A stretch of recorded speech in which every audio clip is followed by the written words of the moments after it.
दोस्तों नमस्कार। स्वागत है आप सभी का एमजीवी स्टडी पॉइंट में। तो दोस्तों मिक्स क्वेश्चन सीरीज लेकर के उपस्थित हैं और आज की हमारी सीरीज है, ये रीजनिंग की सीरीज है, JMRC एग्ज़ाम बेस्ड रीजनिंग की सीरीज, जिसमें MCQ टाइप के टोटल 10 क्वेश्चन है। तो आज हम बात करेंगे इन 10 क्वेश्चन की डिटेल्स हैं। तो बने रहे इस वीडियो के साथ में, लास्ट तक लाइक शेयर करते रहे। अभी तक अपने यूट्यूब चैनल को सब्सक्राइब नहीं किया तो ज़रूर सब्सक्राइब करें। और सभी एग्ज़ाम के लिए इम्पोर्टेंट क्वेश्चंस है तो ज़रूर वीडियो लाइक भी करें। अब हम बात कर लेते हैं JMRC से संबंधित कुछ पोस्ट्स है और किस पोस्ट में कितने क्वेश्चन पूछे जाएंगे। तो सबसे पहले तो हम बात करेंगे पोस्ट ए, जिसमें स्टेशन मास्टर और ट्रेन ऑपरेटर है और रीजनिंग के 10 क्वेश्चन पूछे जाएंगे। स्टेशन मास्टर और ट्रेन ऑपरेटर में रीजनिंग के 10 क्वेश्चन होते हैं। सेकंड जो पोस्ट है वो जूनियर असिस्टेंट की है, जिसमें रीजनिंग के 5 क्वेश्चन पूछे जाएंगे। और थर्ड हमारे पास कस्टमर रिलेशन असिस्टेंट, जिसमें रीजनिंग के 10 क्वेश्चन होंगे। और लास्ट में हमारे पास मेंटेनर, जिसमें रीजनिंग के 10 क्वेश्चन होंगे। तो सिलेबस से संबंधित एक वीडियो अलग से JMRC एग्ज़ाम पैटर्न के नाम से अपलोड कर दिया गया, आप सिलेबस उसमें चेक कर सकते हैं क्या पैटर्न रहेगा, नेगेटिव मार्किंग होगी कि नहीं होगी। तो इस प्रकार से आप देख सकते हैं। आज हम बात कर लेते हैं JMRC की रीजनिंग सीरीज की। और हमारा क्वेश्चन फर्स्ट है। क्वेश्चन फर्स्ट में आपसे पूछा जा रहा है कि निम्नलिखित श्रृंखला में कौन सा अंक समूह संबंधित है। तो यहाँ पे आपसे श्रृंखला दी गई है और इसमें आपसे प्रश्नवाचक चिन्ह की जगह पे क्या आएगा। तो सबसे पहले तो हम बात करना चाहेंगे कि हमारे पास यहाँ पे दिया गया है जो पहले इधर बी, यहाँ पे हमारे पास जो पहले दिए गए हैं ये दिए गए हैं बी और डी, और बी और डी के बीच में छोड़ दिया गया सी को। फिर आगे ई को छोड़ करके एफ और एच लिए गए हैं, एच और इनके बीच में जो छोड़ दिया गया है जी को। और आई को छोड़ करके आगे लिए है गए है जे, फिर के को छोड़ करके लिए गए है एल, और आगे एम को छोड़ दिया और लिया गया है एन, फिर ओ को छोड़ करके लिया गया है पी, और इसी प्रकार से आगे क्यू को छोड़ करके लिए गए हैं आर, फिर एस को छोड़ करके लिए गए हैं टी।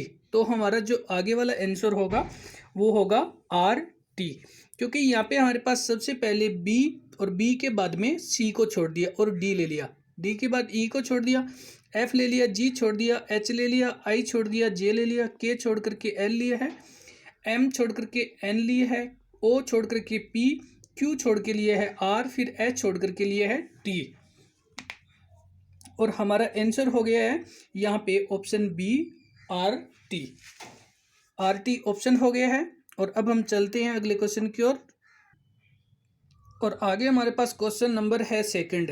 क्वेश्चन नंबर सेकंड में आपसे पूछा जा रहा है, महेश अपने घर से उत्तर दिशा में 20 किमी चलता है, फिर वह दाएं मुड़ करके 10 किमी चलता है, फिर वह दाएं मुड़ता है तथा 20 किमी चल करके विद्यालय पहुंच जाता है। अब महेश का मुँह किस दिशा में है। तो यहाँ पे हम सबसे पहले तो बात करेंगे कि दिशाओं की। तो हमारे पास यहाँ पे सबसे ऊपर नॉर्थ उत्तर होती है, नीचे साउथ, राइट हैंड साइड में होती है ईस्ट, और लेफ्ट हैंड साइड में होती है वेस्ट यानी पश्चिम। अब यहाँ पे पूछा जा रहा है सबसे पहले तो कि महेश अपने घर से उत्तर दिशा में जाता है, तो उत्तर दिशा में जाएगा तो वो ऊपर की तरफ चलेगा और ये चलता है 20 किलोमीटर यानी 20 km।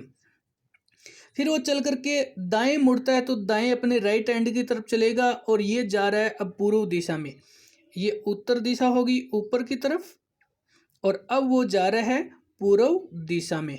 और यहाँ पे आपको बताया कि वो 10 किलोमीटर चलता है, 10 km चलता है, और फिर वह दाएं मुड़ता है तो अब वो राइट हैंड की तरफ मुड़ेगा और अपने चलेगा, और ये चलता है 20 किलोमीटर, ये 20 किलोमीटर, और ये दक्षिण दिशा में है, ये दक्षिण दिशा में है। और वो स्कूल पहुंच जाता है तो आपसे पूछा जाएगा कि उसकी मुँह किस दिशा में है। तो उसका मुँह दक्षिण दिशा में है, जो महेश है उसका मुँह दक्षिण दिशा में है, और बात करते हैं ऑप्शन की, तो हमारे पास यहाँ पे ऑप्शन दे रखा है option number B. Option B की मेष का मुंह है दक्षिण दिशा में है। और चलते हैं बात करते हैं आगे। नेक्स्ट क्वेश्चन हमारे पास है question number third. Question number third में दिए गए विकल्पों में से संबंधित शब्द चुनिए। आपको विकल्प दिए गए हैं और उसमें से संबंधित शब्द चुनना है। तो यहाँ पे आपको दिए है पुस्तक अनुपात में लेखक, यानी जिस प्रकार से पुस्तक को लिखने का कार्य लेखक करता है तो उसी प्रकार से मूर्ति का संबंध है मूर्तिकार से। मूर्ति का संबंध मूर्तिकार से, सही आंसर ऑप्शन डी। और अब हम चलते हैं, बात कर लेते हैं अगले क्वेश्चन की। तो आगे हमारे पास क्वेश्चन नंबर है 4। क्वेश्चन नंबर 4 में गोपाल की ओर संकेत करते हुए किरण ने कहा कि गोपाल की माँ मेरी माँ की एकमात्र बेटी है। तो किरण गोपाल से किस प्रकार से संबंधित है? तो सबसे पहले तो हम यहाँ पे बात करते हैं कि हमने यहाँ पे ये है गोपाल, और आगे हमने यहाँ पे लिख दिया माँ, ये गोपाल की माँ है। अब आगे उसने कहा है किरण ने कि गोपाल की माँ मेरी माँ अर्थात एकमात्र बेटी। अब जब आपने ये सुना कि मेरी माँ की एकमात्र बेटी, किरण अपनी माँ की एकमात्र बेटी स्वयं होगी, तो ये गोपाल की माँ होगी किरण और इसकी माँ होगी, ये इसकी माँ होगी। तो अब हम बात करते हैं कि गोपाल की माँ, तो यहाँ पे किरण ने कहा कि मेरी माँ की एकमात्र बेटी है। किरण की माँ गोपाल की माँ की एकमात्र बेटी है, तो यहाँ पे ये किरण होगी गोपाल की माँ, गोपाल की माँ होगी। और यहाँ पे हमें दिया गया है कि किरण की माँ और किरण की माँ की एकमात्र बेटी किरण स्वयं होगी जो कि गोपाल की माँ है। यहाँ पे हमारे पास ऑप्शन नंबर दे रखा है सी, माँ। और चलते हैं, बात करते हैं अगले क्वेश्चन की और आगे हमारे पास क्वेश्चन नंबर है 5। क्वेश्चन 5 में निम्नलिखित श्रृंखला में से प्रश्नवाचक चिन्ह के स्थान पर कौन सी संख्या आएगी? यहाँ पे आपको दिया गया है और प्रश्नवाचक चिन्ह के स्थान पे आपसे पूछा जा रहा है। तो अब हम देखते हैं कि यहाँ पे हमारे पास पहले दिया गया, यहाँ पे जो बी और डी है उसका अनुपात दिया गया है 72, यानी बी और डी का जो मान 72 है। आगे समानुपात में दिए गए हैं ई और एफ, जिसका मान आपको ज्ञात करना है। तो आइए सबसे पहले तो पता लगाते हैं कि ये बी और डी का मान किस प्रकार से आया है। तो अगर हम बात करें बी की, तो बी का नंबर होता है 2 और डी की बात करें तो डी का नंबर होता है 4। और अगर इन दोनों को हम एक साथ रख लेते हैं तो ये 2 और 4 24 बन गए, और 24 को 3 से गुणा करते हैं तो ये हमें 72 प्राप्त होती हैं, जो कि इसका मान दिया गया है 72। अब बी और डी का 72 किस प्रकार से मान है कि बी का मान है 2 और डी का मान है 4, क्योंकि जब अल्फाबेट को ए को 1, बी को 2, सी को 3 इस प्रकार से नंबर दिए गए हैं। अब 2 और 4 को रखे तो ये 2 और 4 24 हो गए, 24 को 3 से गुणा किया तो 72 इस प्रकार से आ गया। अब आगे हमारे पास जो नंबर है ये है ई और एफ। अब बात करें ई की, तो ई आता है 5 नंबर पे और एफ आता है, वो आता है 6 नंबर पे। और इन दोनों को जब इस प्रकार से रखे तो ये 56 हो गए, और 56 को 300 गुणा किया तो ये हमारे पास हो गया 168, जो प्रश्नवाचक चिन्ह की जगह आएगा ऑप्शन सी 168 आएगा। और अब हम चलते हैं, बात कर लेते हैं अगले क्वेश्चन की। तो आगे हमारे पास क्वेश्चन नंबर है 6। क्वेश्चन 6 में आपसे कहा जा रहा है कि जाहिद को पता चला कि वह लड़कों की एक पंक्ति में दाएं से 12वें स्थान पर है और बाएं से चौथे स्थान पर है, तो पंक्ति में कुल लड़कों की संख्या क्या होगी? आपसे ये पूछा जा रहा है कि जाहिद एक लड़कों की लाइन में खड़ा है और उस पंक्ति के बीच में जाहिद को देखने से पता चला कि अगर दाएं से काउंट किया जाए तो वो 12वें नंबर पे हैं और बाएं से काउंट किया जाए तो वो चौथे नंबर पे है।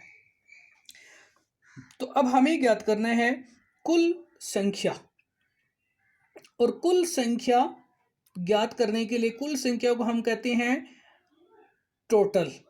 और टोटल ज्ञात करने के लिए यहाँ पे ये हो जाएगा r राइट साइड से, और फिर प्लस हो जाएगा l लेफ्ट साइड से, माइनस हो जाएगा 1, क्योंकि दोनों साइड से, एक बार उसको दाईं तरफ से एक बार उसको बाईं तरफ से, दोनों तरफ से जाहिद को 2 बार काउंट किया गया है। तो अब हमें टोटल करने के लिए अब दाएं से यानी राइट साइड से वह 12 नंबर पे है, और लेफ्ट साइड से बाएं से वो 4 नंबर पे है, -1 किया तो ये हमारे पास हो गया 15। अतः हम कह सकते हैं कि उस पंक्ति में कुल लड़कों की संख्या है 15, और हमारे पास ऑप्शन दे रखा है बी में 15 लड़कों की कुल संख्या। और चलते हैं अगले क्वेश्चन की ओर, बात करते हैं आगे। हमारे पास क्वेश्चन नंबर है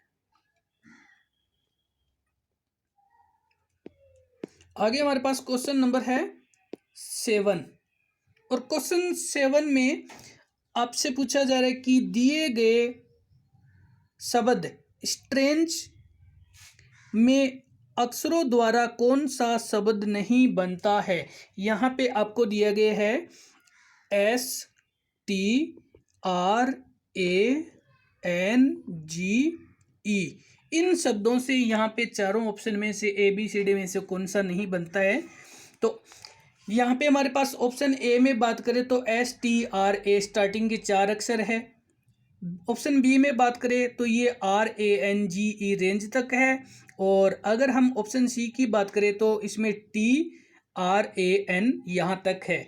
लेकिन आगे हमारे पास जो ऑप्शन दिया गया है डी, ये डी में इसमें ओ है, जबकि इस पूरे में ओ नहीं है, तो ऑप्शन डी वाला शब्द नहीं बन सकता है इन शब्दों के अक्षरों का प्रयोग करके। चलते हैं अगले क्वेश्चन की ओर, बात करते हैं। तो आगे हमारे पास नेक्स्ट क्वेश्चन नंबर है 8। क्वेश्चन 8 में यदि कोटा का सांकेतिक कोड 47 हो और गोवा का कोड 45 हो तो जापान का कोड क्या होगा। आपको पहले तो गोवा और कोटा का जो सांकेतिक भाषा में कोड निर्धारित किया गया है वो देखना है, और उसके बाद आपको बताना है कि जापान का कोड क्या है। तो आइए सबसे पहले तो हम देखते हैं कि हमारे पास दिया गया है कोटा, और कोटा का कोड दिया गया है 47। ये किस प्रकार से आता है। तो सबसे पहले के हमारे पास आता है 11 नंबर पे, और ओ हमारे पास आता है 15 नंबर पे, फिर टी आता है हमारे पास 20 नंबर पे, और ए आता है 1 नंबर पे। अगर इन सभी को हम जोड़ दें तो ये 11 और ये 15 हो गए 26, 26 में 20 जोड़े 46, और एक ही हो गया 47 से। तो हमारे पास कोटा का कोड 47 इस प्रकार से है कि प्रत्येक अल्फाबेट को अपने स्थान के अकॉर्डिंग, यानी ए को 1 नंबर, बी को 2, सी को 3, डी को 4, इस प्रकार जेड को 26 नंबर दिए गए हैं और उनको जोड़ लिया। दूसरे नंबर पे हमारे पास आता है GOVA, ये गोवा, और गोवा को जो सांकेतिक कोड दिए गए हैं उसमें हम बात करें जी को दिया गया है 7 नंबर, फिर ओ को दिया गया है 15 नंबर, फिर वी को दिया गया है 22 नंबर, और ए को दिया गया है 1 नंबर। और इस प्रकार से हमारे पास अगर इनको जोड़े तो 45 बनना चाहिए। ये 15 और 7 22, और 22 44, और 1 जोड़ दिया 45, इस प्रकार से हमें 45 प्राप्त हो गया।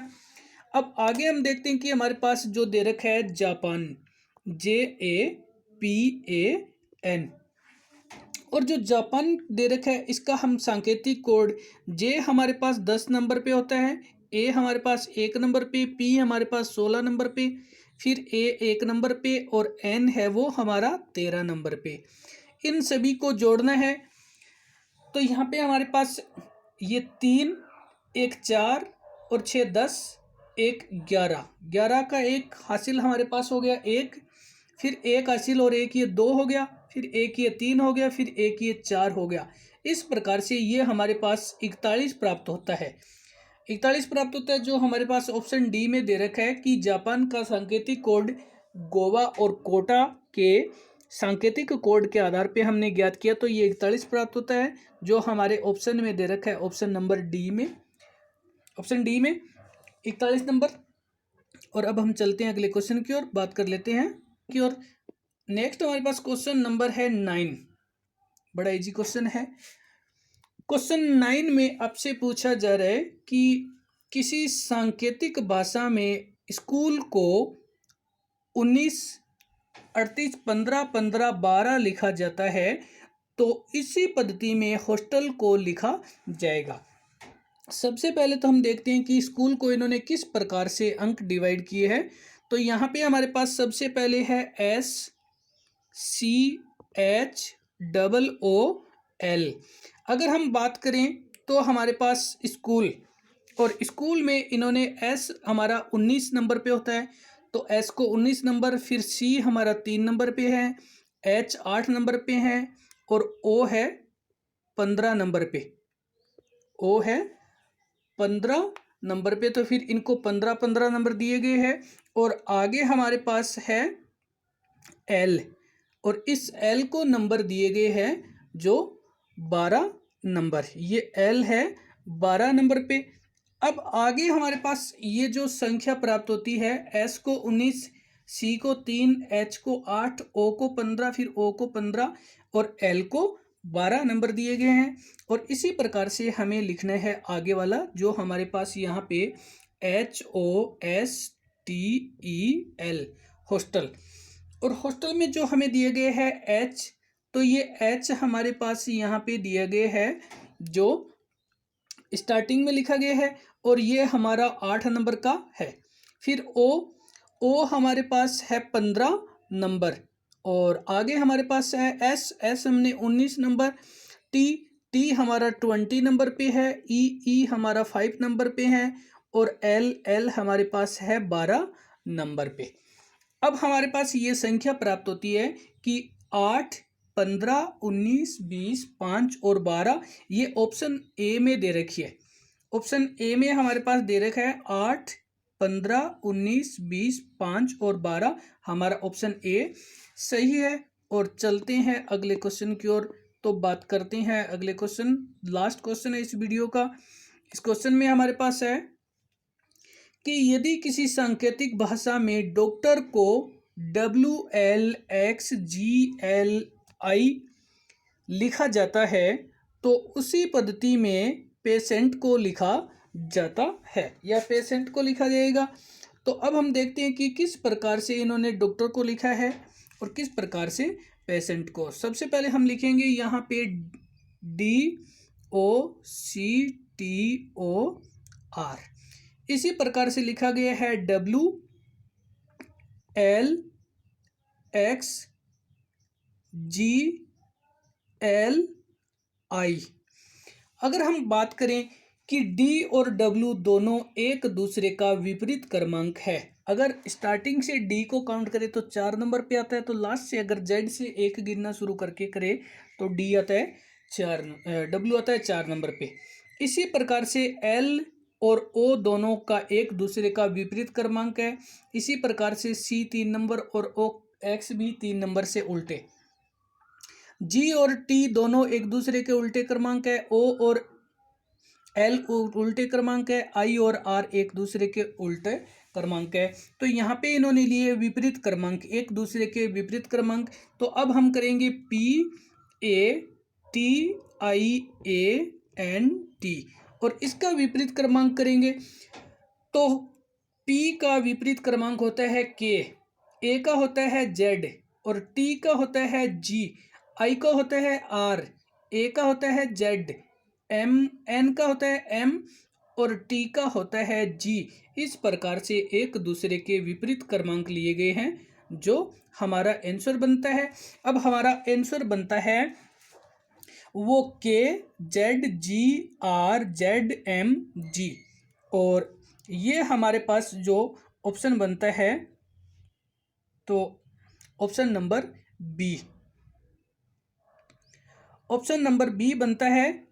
यहाँ पे हमारे पास दिया गया है KZGRZMG। और चलते हैं। तो दोस्तों धन्यवाद वीडियो देखने के लिए, लाइक शेयर करते रहे। नेक्स्ट वीडियो अपलोड हो तब तक के लिए धन्यवाद। आज के लिए धन्यवाद।